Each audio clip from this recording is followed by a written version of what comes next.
Recordings in progress. All right. Well, I want to thank everyone for being here today. Normally on Thursdays, Neil is here doing a great mastermind interview with one of the wonderful agents across North America, doing great things. But Neil is out this week and he doesn't trust me to do interviews with anybody. No, I'm just kidding. So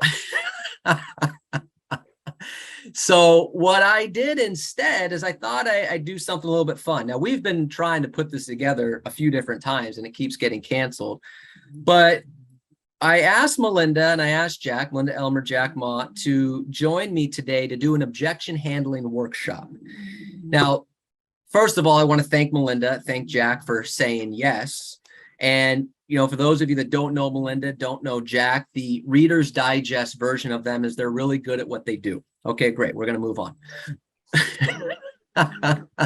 Melinda is one of the top teams in the state of California. Jack's one of the top individual agents in the state of California.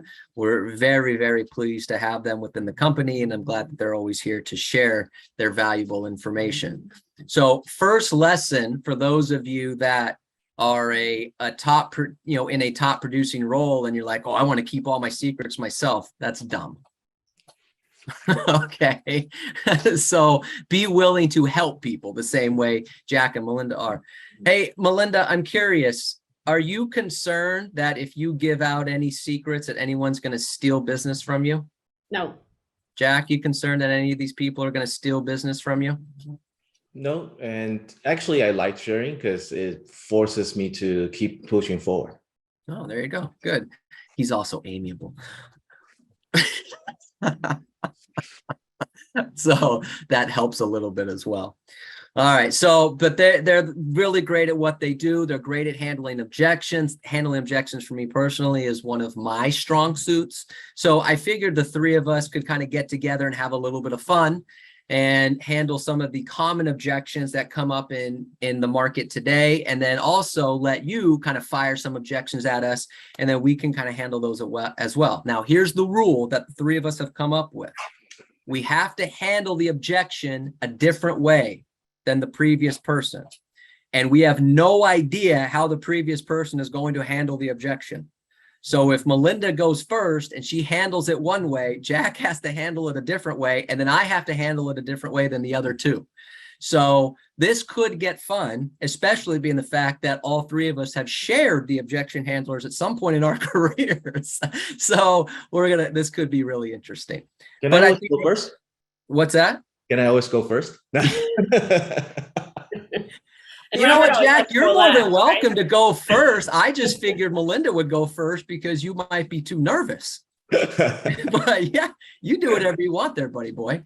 So that's kind of how this is going to run. Now, it's not going to be a rapid fire type of session. You can ask questions on, just objection handling in general. We're open to talking a little bit about that. We're going to chime in a little bit on, hey, in this scenario, this is why I handled it this way. Or if it was a different scenario, you might want to handle it this way. So it's not just going to be 40 minutes of just rapid fire objection handling. This is going to be a lot of objection handling, but also some dialogue in between as well.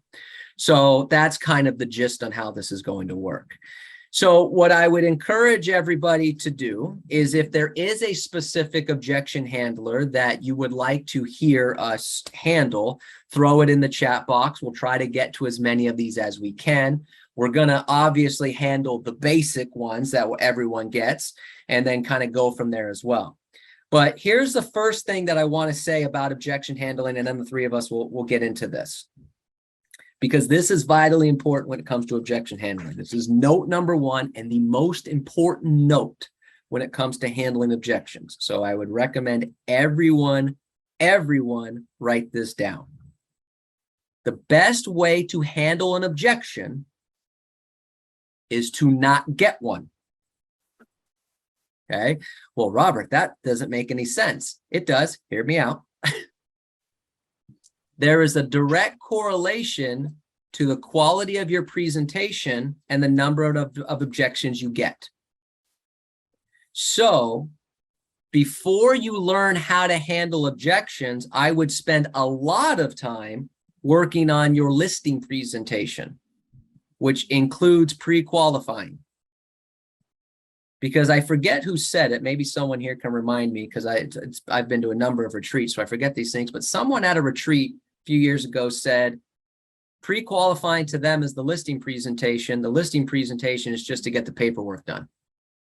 I forget who said that, but pre-qualifying is part of it. So get the listing presentation part down first, because if you get that first, then you won't have to worry about so many objections. Got it? Okay. Perfect. All right. So, Jack, Melinda, you ready? Let's go. All right. All right. Okay.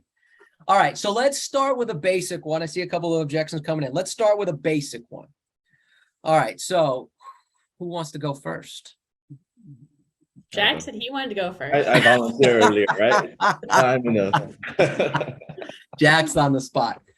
Jack, we're at the table. We're at the table. You're at a listing presentation, and Jack, I want you to cut your I want you to cut your commission. Jack, I interviewed another agent. They were offering a little bit less. You know what, Robert? I'm sorry. I really can't do that. I mean, other than the commission, is there any concern that's stopping you from listing your home with me? No, it's just the commission. Okay. So what I'm hearing is that if we can get an agreement on the commission, you would list your home with me? Yeah. No, I think everything else is good, but I mean, you're charging 5%. This other agent was charging 3.5% total. Okay, so we're talking about 1.5% difference. Correct.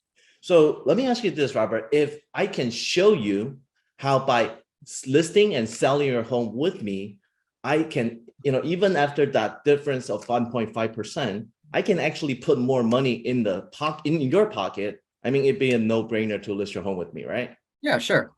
Okay, so I'd like to share with you, this is what I call a listing price to sell price ratio.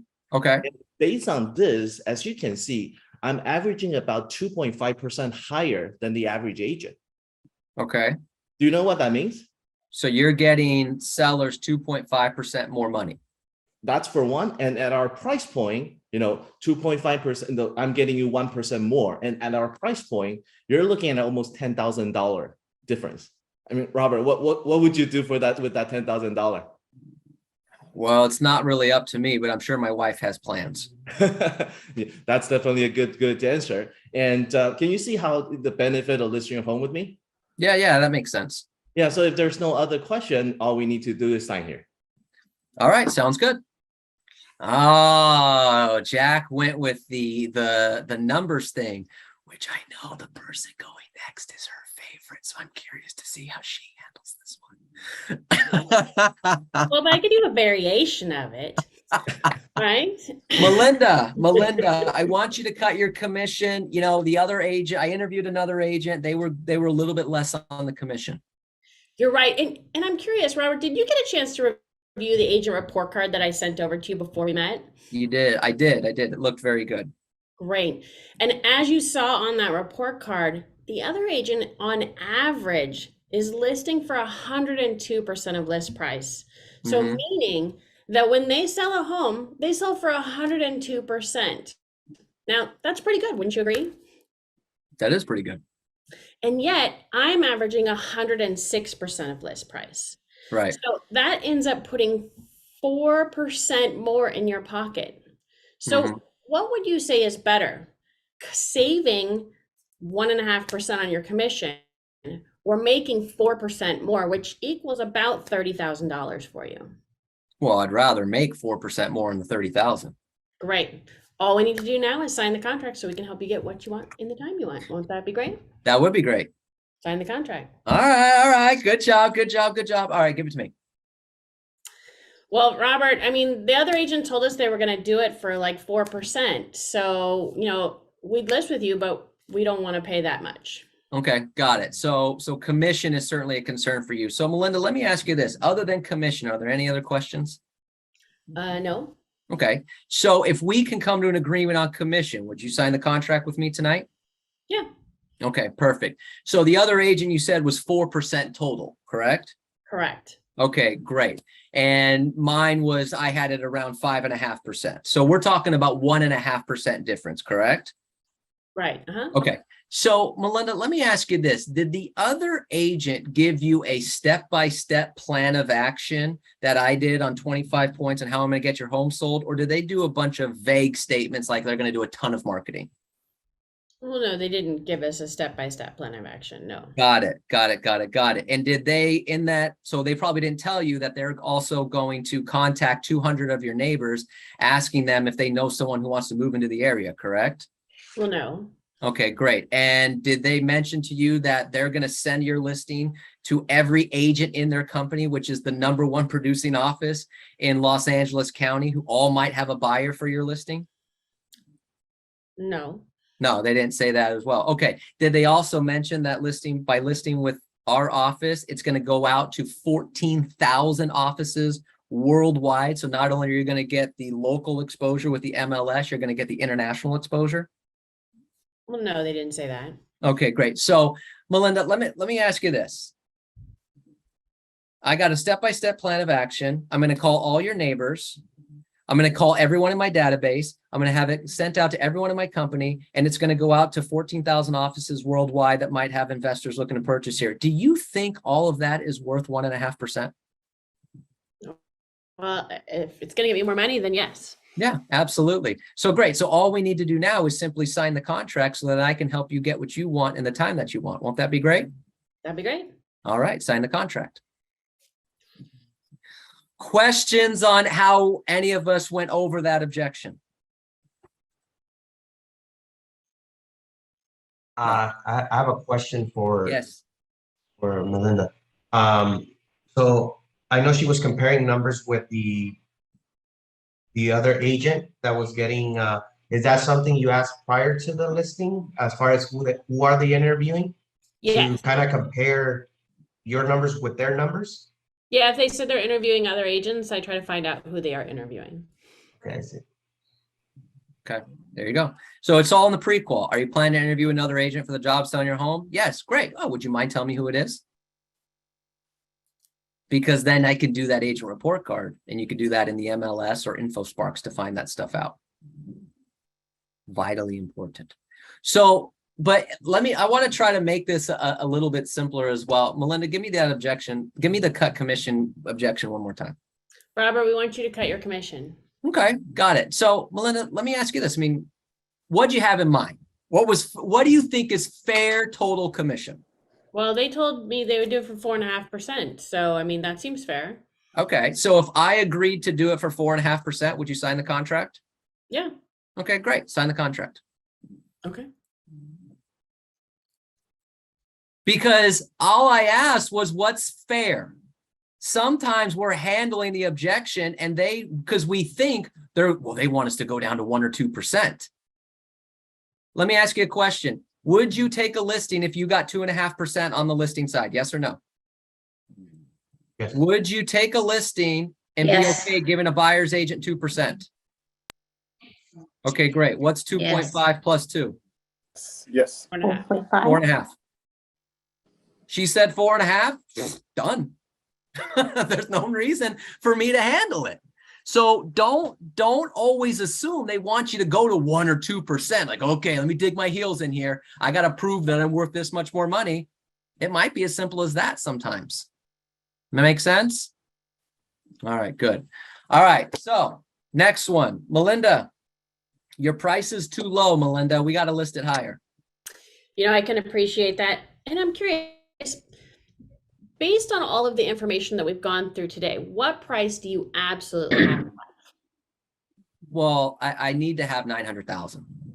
So if we didn't get 900,000 for you, now sidebar, I would have this conversation in advance, but if we didn't get 900,000 for you, what would you do? I hadn't really thought about that. I mean, I have to sell this property, you know, I can't afford to rent it out. And so I don't know, but I want 900,000. I mean, I guess I would have to take less, but I really don't want to do that. Okay. And based on what we're looking at here, would you agree that a fair market value price is probably closer to 850? Probably. Okay. So you need to sell this home And we'd love to get you, I mean, I'd love to get you $1 million for it, right? Right. But the market is telling us that your home is probably worth closer to 850. Mm-hmm.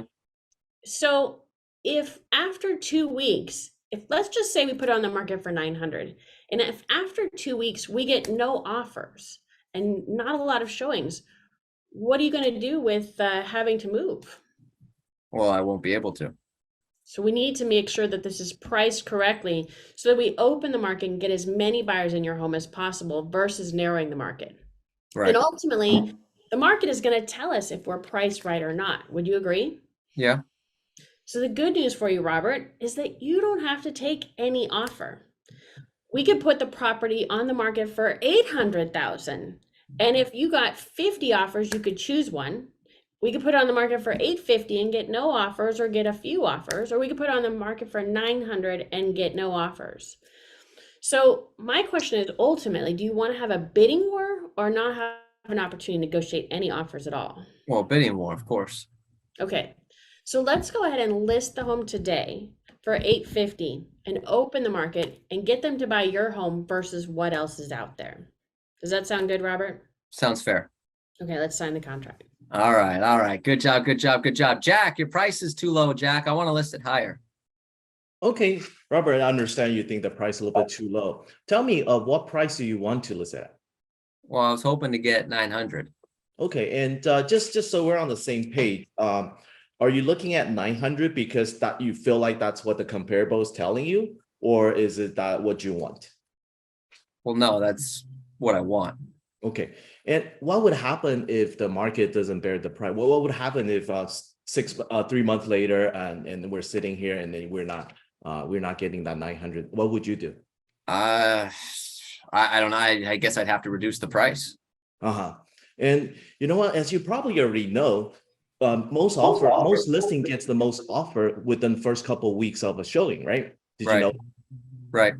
Right. And why don't we do this? Let's do the right thing. Let's price the proper according to the comp. So it shows value in the eyes of the buyer. So get buyer to be excited about your property, and then they want to see it and they want to make an offer. Heck, we can even get a multiple offer on your property. I mean, you would like that, right? Right.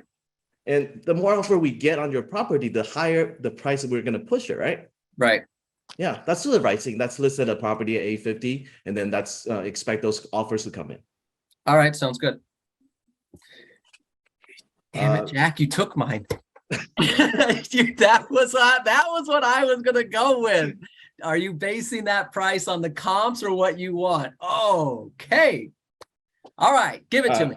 Robert, the price you gave me is too low. Okay, that seems fair. So Jack, let me ask you this. Other than the price, are there any other issues? No, I mean, it's just it's lower than what we expected. I don't want to list it that low. Okay, I get that. So if we can come to an agreement on price, though, would you sign the contract with me tonight? Sure.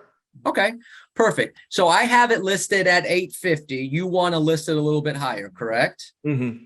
Okay, got it. So Jack, let me ask you this. If you want a higher price than 850, is it fair to say that you need to be in control of the negotiations and not the buyer? Yes. Okay. So here's the deal. If we list it at 850, this is how we're gonna work this. If we list it at 850, we will get multiple buyers looking at your home. If we list it at 875 or 900, we might only get one buyer looking at your home. So Jack, let me ask you this. If two buyers are looking at your home, who controls the price and the negotiations? Buyer or seller? I guess I do. Right. If only one buyer is looking at your home, who controls the price and the negotiations, the buyer or the seller? I guess the buyer, they can just walk away. Right. So do you want to be in control of the price? Yeah, I do. Okay, great. So let's go ahead and list it at 850. That keeps you in control of the price and negotiations, which gives us the opportunity to get a little bit higher. Sound fair? All right, let's do it. All right, perfect. Go ahead and sign the contract. That was a better version of mine. Oh, all right. But see, this is the challenge. This is the challenge because we have to answer it a different way. Jack took my answer. That was going to be my answer is that based on what the comps say or based on what you want? But the reason we're doing it this way for everybody is because sometimes you have to have multiple ways of handling the same objection, right? Because you could handle the price objection and they might not get it. It might not click. So then you got to come at it from a different angle. Does that make sense? So that's why we're doing it this different way. All right. I knew that was going to happen at least once. All right. So let's jump into this. So Jack, I want to wait. I'm interested in selling, but I want to wait until the prices go back up. Okay. That's very understandable with what you're hearing, on the market. And when are you thinking that's going to happen? Oh, I don't know. I'm thinking maybe, spring of next year, we get past this holiday season and, maybe rates go back down and prices go back up. Okay. And then you think that's when the market stabilize prices that's low. And then that's when you're ready to go back in the market. Yeah. That's what I'm thinking. Okay. No, that makes sense. And I'm just curious, do you recall 2020 when the COVID, around March and around April and May? Well, yeah, I mean, I think everybody remembers that. Yeah. So the market was actually in shock for a couple of months, March and April. Sales plummeted just like we're seeing right now. Do you recall what happened in April, in May when the sales rebound? No. Yeah, multiple offers started coming, prices started shooting up, and then it went from like $10,000, $20,000, $30,000 above the listing price, right? That was what happened in the last 2 years, right? Right. Now I don't know if that's going to happen, but let me ask you this: would you end up paying more money if you would have to pay $20,000, $30,000, or $40,000 more on the price, or versus a little bit higher on the monthly mortgage rate, and then you get the chance to refi later?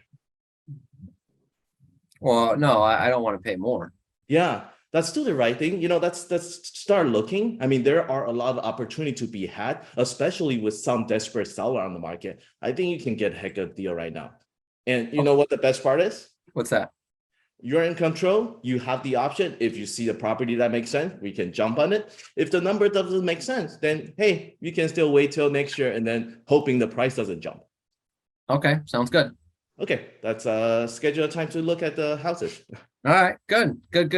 All right, so Jack took that from a buyer angle. Good job, Jack. So Melinda, let's look at it from a seller angle. A seller says, I'm interested in selling, but I think the prices are too low right now. I want to wait till the prices go back up. Can I share with you some great news, Robert? Yes, please. Well, right now, our prices are actually still up 4% from last year at this time. Were you aware of that? No, I thought prices were going down. Prices have certainly come down off a peak from when we had a few months ago. And yet right now, we still have relatively low inventory. In fact, we have less than 2 months supply of homes on the market right now. And we have still relatively low interest rates. What do you think is going to happen with interest rates the next couple of months? Probably, I hear they're going to go up. And as they continue to rise, what do you think that's going to do to the prices? Well, probably bring them down a little bit more. So can you see, Robert, how right now maybe your best window of opportunity for getting the best price possible on your home and being able to get out before those interest rates put more downward pressure on your home? Can you agree? Yeah, that makes sense. Okay, so let's go ahead and get it on the market as soon as possible so that you don't miss out on that window of opportunity. All right, that sounds fair. Sign the contract. All right, good. All right, so I would have to, the first question that I would ask before you gave me the objection is I'd have to know what they were going to do with the money. Right.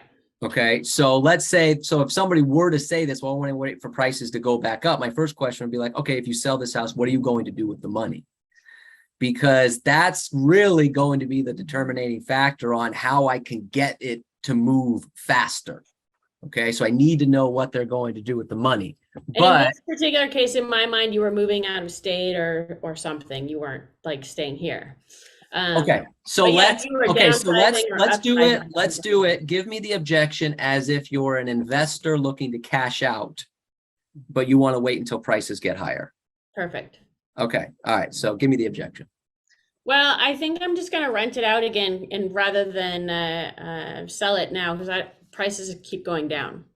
Okay, got it. So Melinda, let me ask you this. Other than the price concern, is there anything else holding you back from listing the property right now? No, I mean, I just don't want to sell it and lose money. I think I could make more money in the future if I Okay, wait. sure. So if we can come to an agreement that now would be a better time for you to sell the home, would you sign the contract tonight? Sure. Okay, perfect. So let me ask you this. So you're thinking that in the future, it's going to go up in price, correct? Yes, I think so. Yes. Okay. Now, do you have a plan on when you think that might be? No, I mean, but I can wait for whenever. I mean, it just depends. Like I said, I can rent it out and make some money in the meantime, and then wait till my prices go up. Okay, so this is not necessarily a really important thing. It's just if you can get your price, you would sell it. Well, yeah, I mean, ultimately, I'd like to just move the money out of state, and then I can hopefully maximize it. But I can wait a little bit if I have to. Okay, so Melinda, can I just have a direct conversation with you? Sure. Okay. The fact that you're even contemplating selling it means that there's something about this property that you're not totally excited about, either the tenants or the location or something. Because if everything was going really well and really smooth, you would not even be considering selling this property. So be honest with me. What's the issue you have with this property? Well, I already know that it's not the greatest location, and the last tenants really kind of tore the place up. Okay, so location and the last tenants tore the place up. So because of that, if I'm hearing you right, you're a little concerned that might continue to happen, and so you just want to get out of this property? Right. I would like to get better quality tenants. Okay, so then let me ask you this. Why would you then try to lease it out again if you had the opportunity to cash out at a great time and go buy a property in a better location with maybe even better cash flow? Doesn't that sound like a more ideal situation?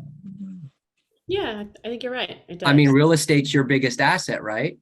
Absolutely. Why put stress on yourself renting it out to tenants you don't want to rent it out to? Right. Let's just get this property cashed out. Still a great opportunity to cash it out, by the way. Okay, so you're going to get a great sum of money right now, and then let's get you to a better property in a better location with better tenants and better cash flow. Sound good? Yeah, that sounds good. Perfect. Then let's just go ahead and sign the contract so we can help you get what you want in the time that you want. Sound great? Sounds good. Sign the contract. Woohoo! All right. Good.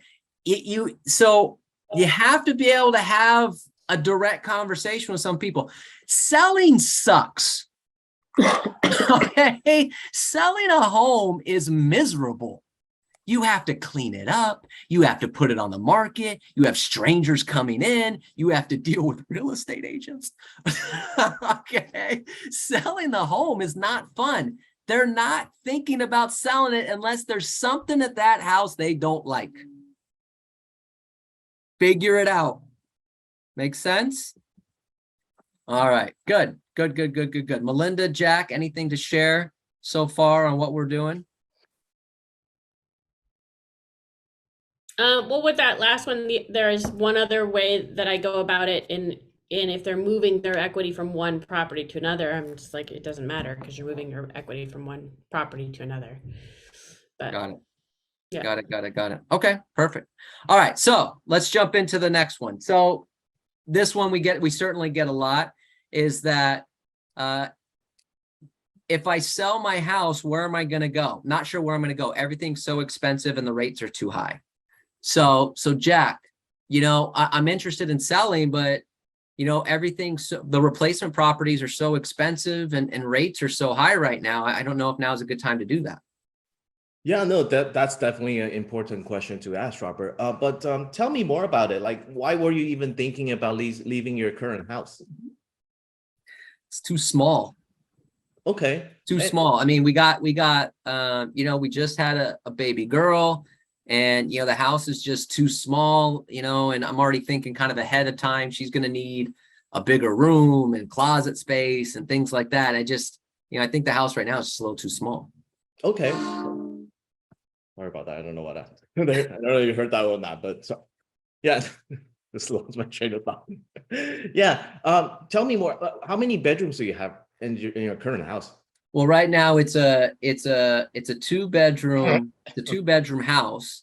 And so, Amber and I have the 1 bedroom, and then, we have the nursery, but it's small and everything else. We had to move, because we were using that other room for an office, and now we had to move that out and for the nursery. So we're just kind of low on space. Okay. So it sounds like you probably could make it work at this current situation. But ideally, if you can find a 2-bedroom or a 3-bedroom that move into that will work out long term, right? That would be a lot better. Yeah. So the question is really up to you to answer, because right now what we're seeing is, there are sellers that are working against a timeline that they're pretty desperate. There are a lot of good deals to be had. Can you see that happen when the people that are selling on the market are pretty motivated? Yeah, it seems that way.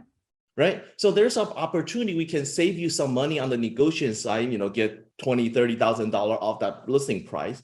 At the same time, you get to refinance on the interest rate later on. So the question is really up to you. Would you rather, stay here, with limited space where you can work around everything, not having the ideal lifestyle? Or, bite the bullet for temporarily and then just get a, good deal on the price and refinance later? Oh, I guess I'd rather just move now.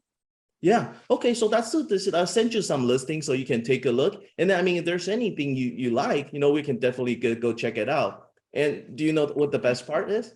What's that? You're in the driver's seat, right? If you don't get a deal you're looking for, if you don't think the move makes sense, hey, you have nothing to lose. All right. Sounds good. Okay. All right. Good. So Melinda, same thing. I'm interested in selling, but the replacement properties are so expensive and the interest rates are up now. I'm curious, Robert, what's causing you to leave your existing place? Well, the reality is it's just too small. I need more bedrooms, more space, things like that. Okay. And you're paying your existing costs and everything, but the place just isn't really suiting you anymore, correct? Correct. So I'm curious, what would happen if we could actually find your next house before you sell your existing place? Well, that would be that nice. be an option for you? Sure. Okay, great. We actually have a number of different systems, and one of which is that allows you to purchase your next home first before you sell this one. So why don't we set up a time we can talk about what your needs are and what makes sense for you in finding that next home, so that you have peace of mind knowing that we can find the right home for you. Do you have some time today at 4, or would tomorrow at 4 be better for you? Let's do tomorrow. Okay, great. Tomorrow at 4. See you then. That is a real program, by the way, that she mentioned. All right, give it to me. Robert, well, if we do sell, where are we going to go? It's just too expensive and everything's too high.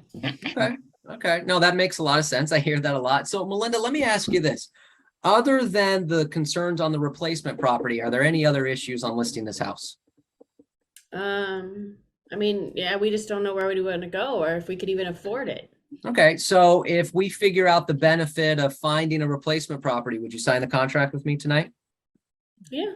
Okay, great. So let me ask you this, right? Everything's so expensive. Interest rates are high. I totally understand. What are you moving for to begin with? Why leave this current house? Well, it's gotten too big for us, and I don't need this much space. So I just want to downsize and make it a little easier to take care of. Okay, so this house is too big. You're looking to downsize, move into something a little easier. Okay, that definitely makes sense for that. So the rates being too high, but you're downsizing. So let me ask you this. How much equity do you have in this house? Like 400,000. 400,000. And do you know what type of home you're looking to move to?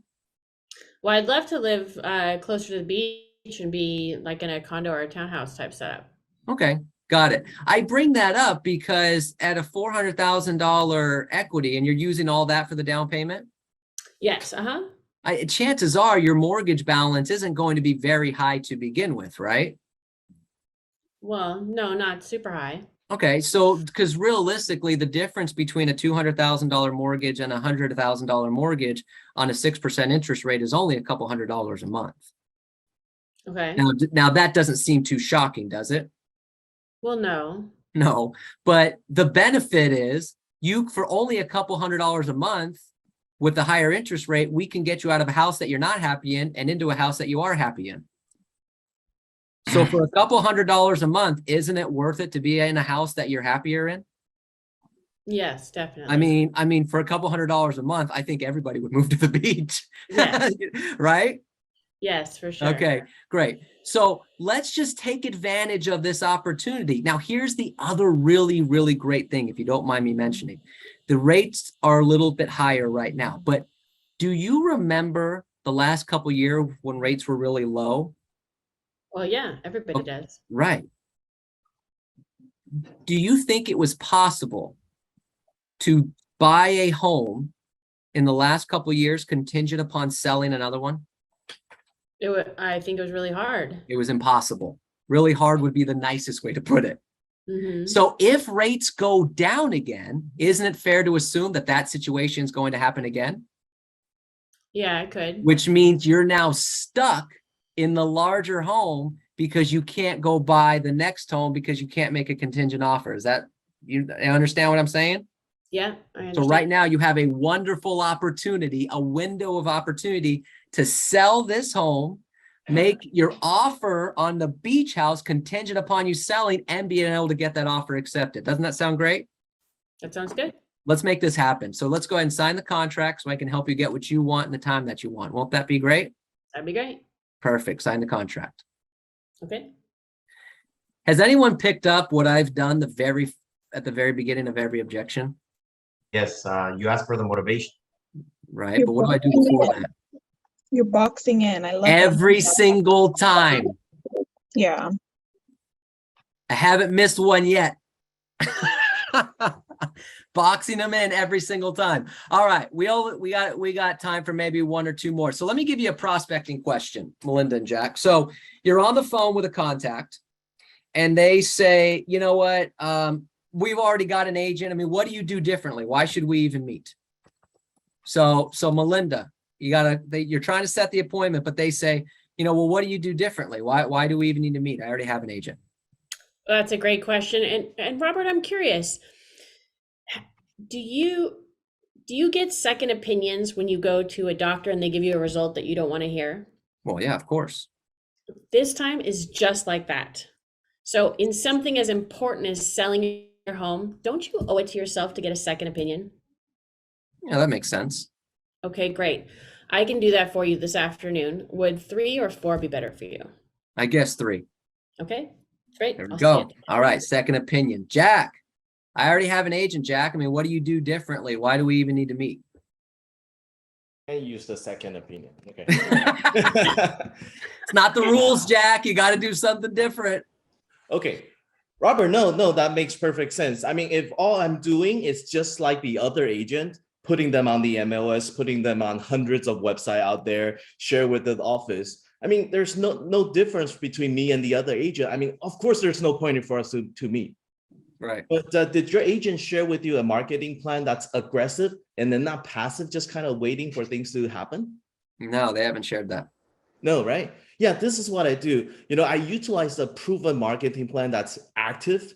So we don't just sit there waiting. We actually go out and get you the most exposure. I mean, that's what you want, right? You want the most exposure. I do. Yeah. And I'm assuming that you have a lot of equity tied to this property too, right? I do. And you want every single penny out of that, right? I want every single one. Now, well, hearing said that, tells me that we should get together. All I need is 15 minutes of your time. And hey, if what I say makes sense, hey, it's okay. We'll just shake hands and part way. But maybe I'm with the marketing plan, I may be able to put some additional money in your pocket. All right. No, that sounds fair. Would today at 5 or tomorrow at 3 be better? Let's do today at 5. Okay. Good job. All right. Give me that same objection. Robert, we have an agent. Why should we meet? You know what, Jack, that's a really great question. And here's the deal. if you're interviewing a really good agent, there's probably 4 to 5 things that I do differently to help you get you the most amount of money in the least amount of time. If you're interviewing a really bad agent, I might do 10 to 12 things differently to get you more money in the least amount of time. So best case scenario, I'm still going to do 4 to 5 things that the other agent is not going to do. Want me to give you one example? Sure. Sure. Okay, great. So Jack, let me ask you, do you agree that we live in an international real estate market? LA, yes, for sure. Yeah, I mean, we have everyone here, right? So did you know in the last 12 months, $12 billion was purchased in real estate from out-of-country investors? I didn't know that. Yeah, I know it's a lot of money though, right? Yeah. So to market your property the best and get you the most amount of buyers for the most amount of money, don't you think we need to do some sort of international marketing? Makes sense. Well, one of the benefits of listing with me is that your listing is going to go out to 14,000 offices worldwide that all have access to your listing through our Century 21 portal, which is going to give you access to that international buyer pool looking at your listings. That makes sense? Okay. Yeah. And do you think that could generate a couple buyers and maybe some people getting off the plane with bags of cash looking to buy some property? That'd be nice. Yeah, it would be, right? That's one, Jack. So why don't we get together for 15 minutes? I'll show you all the other things I do to get homes sold. So that way, you know if you're getting the best deal for the most money in the least amount of time. Sound fair? Okay. All right. So would today or tomorrow at 5 work better for you? Today at 5. Great. I'll see you today at 5. Boom. Good job. Good job. Good job. Questions on anything we've gone over so far? I have a question. Yes, Chris. In that earlier example of listing price, one of the first presenters used the example of 9, 850, and 8. And it sounded like that in that scenario, the seller was willing to do 8. Would that have been a good course of action to get even more offers than you would 850? Because I know it seemed like 850 very quickly, and I think 800 was on the table. And in today's market, wouldn't that have been, possibly a good strategy to? 100%. 100%. If 800 was on the table, take 8. Okay, good. 100%. Because as Melinda said in that objection handler, the buyers will determine the price.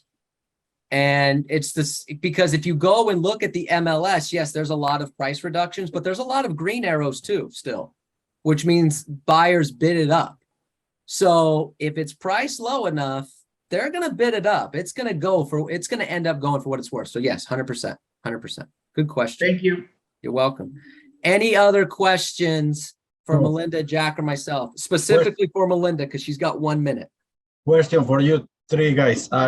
How will you handle a situation? I have a client who has 3 houses here in Indio, investment properties. He wants to buy a new home in Glendora for $1,400,000.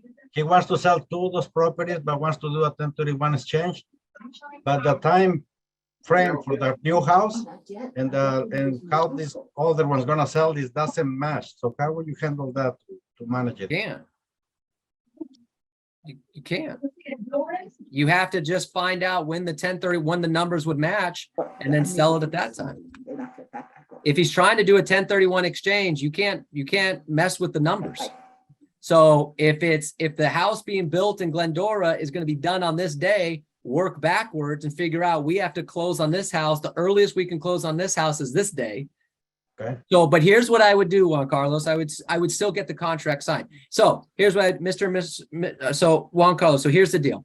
The earliest we can close on your property is January 1st. Okay. If we close on January 1st, we can do the 1031 exchange, right? So here's what I'd like to do. I'd like to still get the contract signed today. That way it allows me to get everything ready to list your 2 homes. I can get the flyers ready. I can get the personal websites ready. I can get the photographer scheduled. You have time to clean up the property. We can get everything settled. So that way on December 1st, we hit the market so we can then get it closed and still be on time for your 1031 exchange. Does that sound good? I can't move the numbers on a 1031 exchange, but I'm still going to get the contract signed. Here's my biggest fear. I have no proof if this is true, but this is my biggest fear. The holidays come around. We don't get the contract signed because they say we want to list in January. And we're like, good, I got a lead. And then they go to a holiday party and they find out that cousin Ricky has a real estate license. And cousin Ricky's going to do it for 2% total. And then you call in January, hey, ready to list your house? Like, oh, I found out that my cousin has a real estate license. I listed with him. But if you get the contract signed before and then say, I'm going to do all of this in preparation, cousin Ricky doesn't matter. Make sense? Yes. All right. Thank you. Melinda, I know you got to go. Jack, you okay sticking around for maybe 5 more minutes? I'm okay. All right. Melinda, Elmer, I love you. You are one of my favorite people in the entire world, and I don't say that to a lot of people. Thanks. All right. You're the best. Okay. Can you guys hear me? Yes, Larry. What you just said about India, he's talking about income property, investment property. I assume the property in Glendora is going to be a primary residence. Is that correct? Yes. Okay, that's Well, then you not can't gonna do a work. 1031 exchange. You can't do a 1031 exchange. Yeah, then you can't do it. So don't get into trouble. Check it out Yes. first and then proceed. Yeah. And Yeah, earlier so- you said that the difference between a $200,000 loan and a $400,000 loan is $200. Now you and I know that's not true. Well, Anyway, I didn't give that big of a thing. I Yeah. only gave 100 grand. anyway. And yeah, but you got to be careful about the exchanges and Yeah, talk to a reputable company. Great, thank Yes. you. So to Larry's point, an exchange has to be like for like, meaning it has to be an investment properties for investment properties. You can't do a 1031 exchange for an investment property into a primary residence. It's best you do it simultaneously. Yes. Otherwise, you may get into trouble if something goes wrong. Now, the good news, Juan Carlos, is because you can't do a 1031 exchange. You can list both properties today and get the Glendora sooner. You don't even have to wait. You don't have to wait for the time frame. Yeah. Thank you, guys. All right. Good Good. stuff. Yep. Good stuff. Other questions? We'll stick around for maybe just a couple more minutes. Other questions for Jack or myself? Melinda had to jump off. She had a hard stop at 1. Other questions? Questions as far as an objection or? Whatever. You got time for maybe 1 or 2 more objections or 1 or 2 more questions. Well, I had a prospecting call today. I was prospecting and for sale by owner. And one of the things is like, before we meet, I want to know how much do you charge? And then I mentioned, oh, once we meet, we'll go over those numbers. But he's like, well, why can't you tell me how much you charge before we meet? I don't want to meet if you don't tell me how much you charge. What do you say to that? Jack. So, all right, Jack. So I'm open to this meeting, Jack, but how much do you charge? Okay, you know what? That's a very important question, Robert. And I'm assuming, or you mentioned earlier, the reason why you're selling it yourself, you're trying to save the commission, right? Right. Yeah. So we're really talking about net, not how much commission you're willing to pay. You're really looking for what you actually net in your pocket, right? Right. So if I can show you how by utilizing my marketing plan, that can actually put more money in your pocket. And, after the commission, and then without you having to do any work, I mean, that's what I'm trying to show you. Would it make sense for us to get together for 15, 20 minutes? So Yeah, that makes sense. Yeah, so would today at 3 or tomorrow at 4 be better? Let's do tomorrow at 4. All right, Jack, give me the objection, but keep pushing me off as many times as you can. Okay. Yeah, Robert, what do you charge on commission? You know open, what, but- Jack, that's a really great question. And when we get together today at 4 o'clock, that's the very first thing we're going to go over to make sure we're all good on that. Sound good? Can you just tell me? I don't want to waste your time or my time. Just tell me what you charge. Jack, it's only going to be a waste of my time if you no-show the meeting, I promise. Okay, so don't no-show the meeting and it won't be a waste of my time. All right, I'm going to be in the area anyways. Just tell me how much you charge.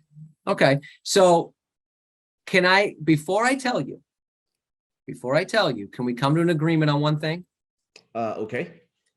I'm going to tell you how much I charge, but we have to come to an agreement that we're still going to meet, because I know there's a lot of agents out there that'll tell you a fake number over the phone just to get the appointment, and then it'll give you a different number in person. So I'm going to tell you a real number, But when we get together, I'm going to show you how you're still going to net more money. Sound fair? Okay. Can we agree to still meet if I tell you the commission? I mean, if the number is way out of hand, I mean, then there's really no point, right? No point. So if I told you I charge 10%, you would say no, right? Yeah, of course. Okay, great. So that's good. I only charge 9. You serious? No, Jack, I'm not serious. I charge 2.75%. That's what I charge. Okay. When we get together, we'll figure out how much you want to pay the buyer's agent and then come to an agreement on the total commission. Sound fair? Okay. Okay, great. So would today or tomorrow at 4 work better? Today. All right, great. I'll see you today at 4. Does that help, Eddie? Yes, I was just wondering, do you have to say or At some point, you have to say it. Okay. At I figured some that. point, if they're gonna keep pushing you, you have to say something, right? Yeah. But I'm gonna box it in as a prospecting call. Before I tell you, can we at least agree that we'll meet? Now, Jack would never do this, but the seller could still say afterwards, F you, I'm not meeting with you. They could still say that, but I'm gonna try to at least make somebody give me their word, because some people will stick to their word. Yeah, I did get to that point to saying how much I charge, and then once we meet, we can decide how much you want to pay the buying agent. Yeah. And then he was like, well, other agents told me they could charge me a total of 4%. And I told him, okay, so if we agree on 4%, would you sign the contract? And he was like, well, I don't know you. And I was like, okay, well, once we meet, we can go over that. Right.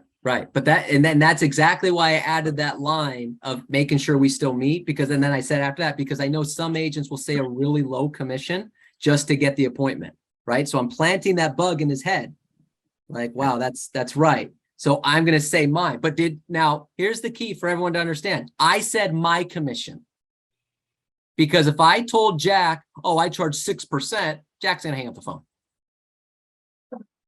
So I'm not saying I charge 6. I'm not saying I charge 5 or anything like that. I charge 2.75 or whatever you charge. Okay. I charge 2.75. So now all he's thinking about is 2.75. Now I'm in the game. Now I can get the appointment. Make sense? Yes. Okay. Perfect. Good. All right. Good job. All right. So, one more thing I saw here in the chat box. So, Lasana, one of your questions was, we're thought about selling, but I have to talk to my spouse. Call me back in 2 weeks. Nothing really I can do on that because they haven't talked to their spouse about it. So I'm not going to show up unless they've actually discussed it. But here's what I would do. I'll answer this one and then we'll go to this and then we'll do one more, Jack, and then we'll call it a day. Here's what I would do on that is, we're interested in selling, but I haven't really discussed it with my spouse yet. Call me in 2 weeks. Instead of doing a follow-up call, I'm just going to set an appointment.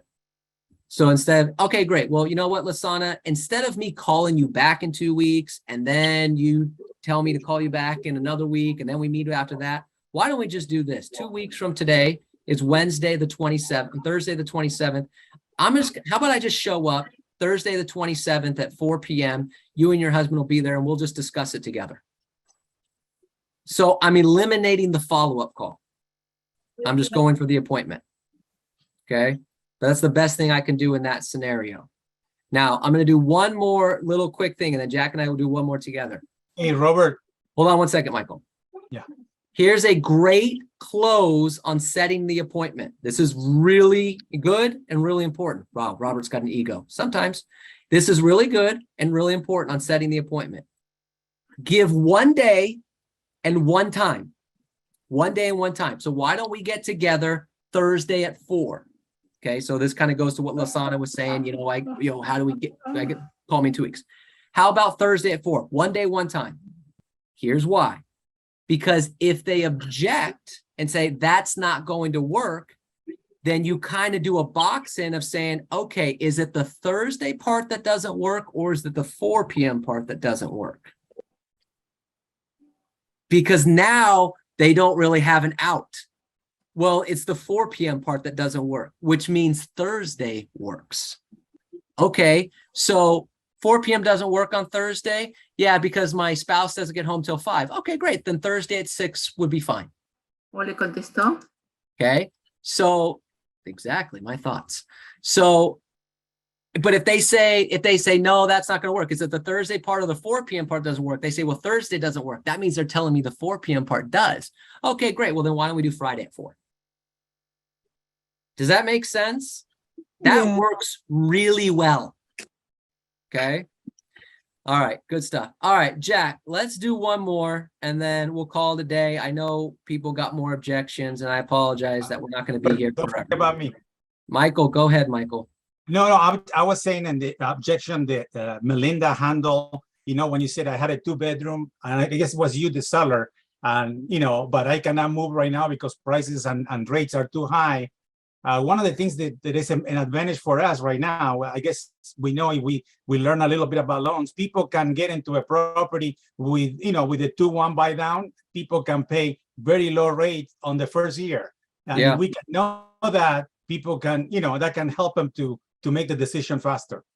Yeah, no, I 100% right. 100% right, Michael. Good point. All right, Jack, let's do one more. So this came in and this was from Jesse. It says, well, Jack, I'm thinking about buying, but I'm concerned about there might be another recession. And so I kind of want to wait because if I buy now, I'm afraid that I'm going to lose money on my house. Okay, Robert. I was going to call you Jesse. Been called worse. Yeah, Robert. So tell me more about that. What does it even cost you to think about purchasing a house in today's market? Well, I'm renting, and we're renting a place, and I just always wanted to be a homeowner. But I'm just afraid that if I buy, I'm afraid that if I buy a house right now, that there might be another recession, and then I'm going to lose equity. When that happens. Okay, so basically you are paying rent every month, and where has the rent been trending, up or down recently? Well, they're going up. My landlord keeps charging me more money. So rent's been going up, and then you're paying the rent. You're not that money is basically down the drain. You're not building any equity with the monthly payments. So, I mean, I could be wrong, but wouldn't it make more sense if you're paying instead of rent, you're actually paying a mortgage that goes into your equity and it goes into your saving? Yeah, I guess that makes sense. Right. And then, I mean, yes, it's always possible, the recession, but I mean, nobody has a crystal ball, right? Market turn just like that. Remember COVID?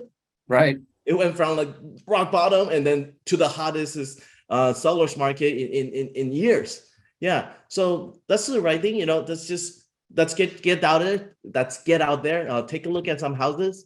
And if it makes sense, it makes sense. If it doesn't make sense, hey, you can still stay here and pay the rent. All right. Sounds good. All right. Give it to me. Robert, with the way things going, I think there's maybe a recession. I don't want to, buy something and then lose equity.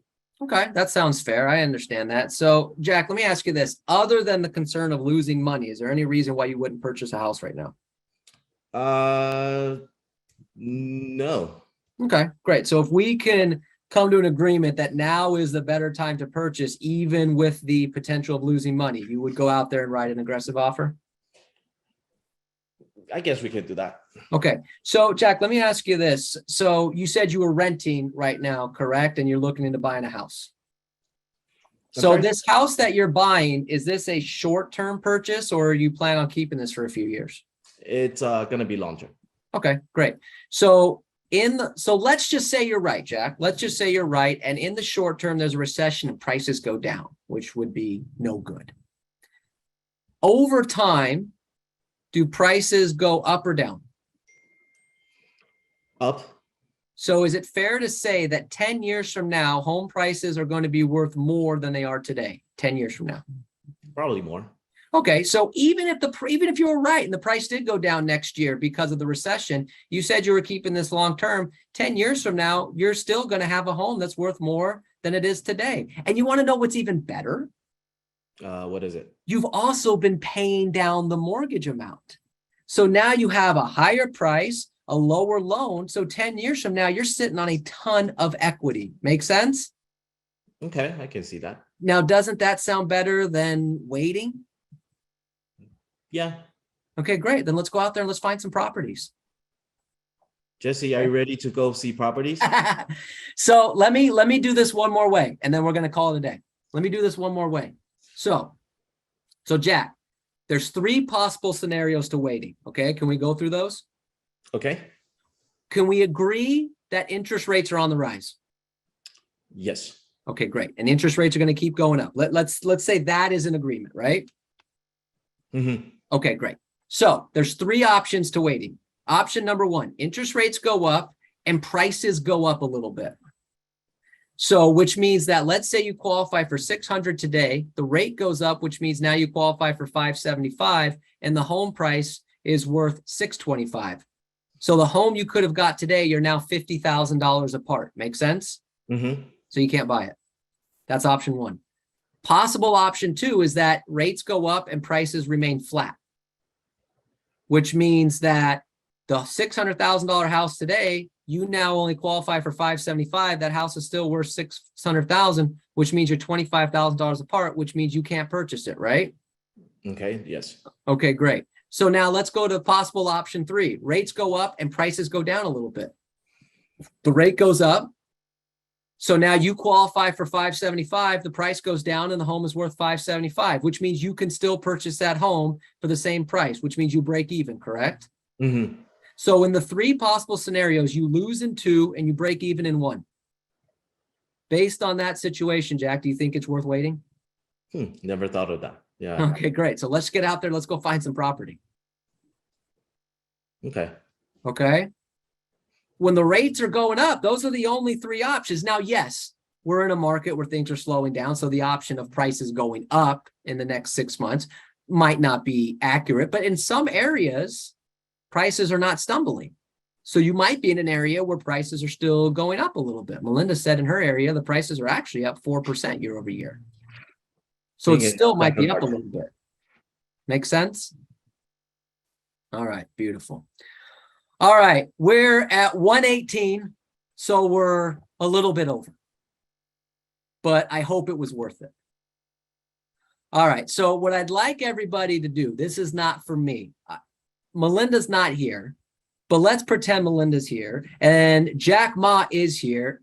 I would love everybody to unmute yourselves and give this man right here and Melinda, who's in cyber world, a great thank you and round of applause because he was nervous as all hell getting on. Good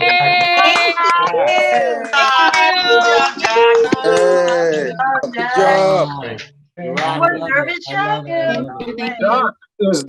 Jack. You're the man, Jack. You're the man. Thank you. Okay, was this helpful? Yes, it was. Good. Yes.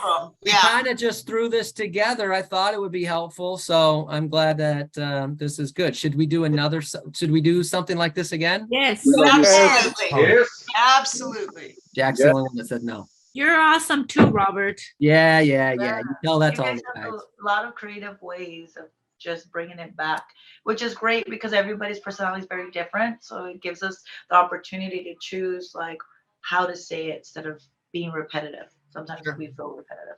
Yeah, 100%. Good job. And that's why we had to what we did between the 3 of us is we said, okay, the rule is you have to handle it a different way than the previous person, even though like Jack did it to me twice, actually. Jack, we have to stop coaching because we do this and then you take all the ideas and then I can't, I got to come up with something new. I'm just kidding. But we did that because that's real life. You might do the script, the Mike Ferry, Tom Ferry, whatever script you follow, you might do it and they still don't get it. And if you don't have another angle, then you're stuck. And you're like, I gave my objection. They didn't buy it. What do I do now? So this was hopefully a way of like, hey, same objection, 3 different ways of handling it. Even though some of them sounded very similar and had the same concept, it was a different angle of looking at it.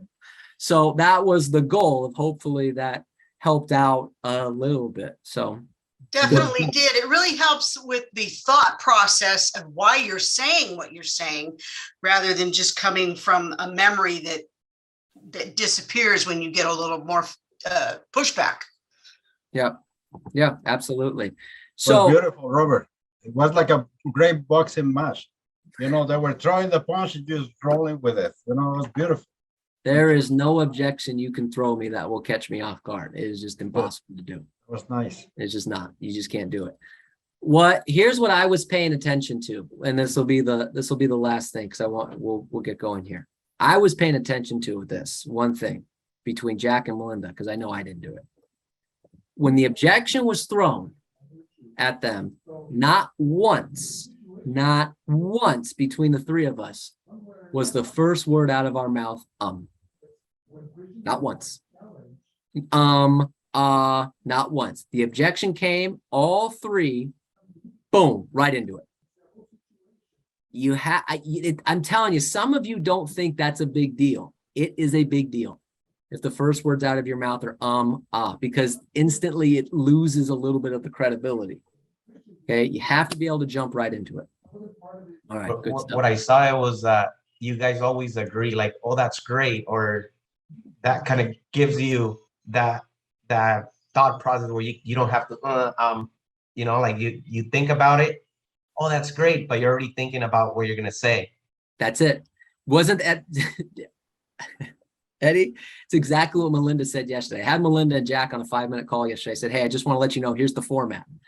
And I said, you know, feel free to give some context. And Melinda said, yeah, because if I give some context before I handle the objection, it gives me a second to think of the objection handler. And so that's exactly what it is. If you do something like that, if you agree like, oh, wow, so you want to cut your commission, it gives you that little second to breathe, get your mind right to get the objection. Or as I do the box and close every single time. If I know a box and close every time, that gives me like 30 seconds to come up with an answer. You know, we want you to cut your commission. Instantly, I'm like, great, other than commission, do you have any other questions? It's giving me time to breathe, giving me time to let my mind process of, all right, here comes the 4 different ways of handling the commission. All right. And by the end, when they say we signed the contract, yes, then I'm like, boom. It gives me that little breather, exactly as Eddie said. So good stuff. Good stuff. All right. Very good. Yes, there was a lot of questions about this. This was recorded. And Jack said he's going to send you his Venmo account. And if you Venmo him some money, he will be happy to share the recording. We will have, this was recorded. We will have this probably up and available tomorrow, maybe tomorrow, definitely by Monday. So we'll have that up and ready for people to rewatch. So good stuff.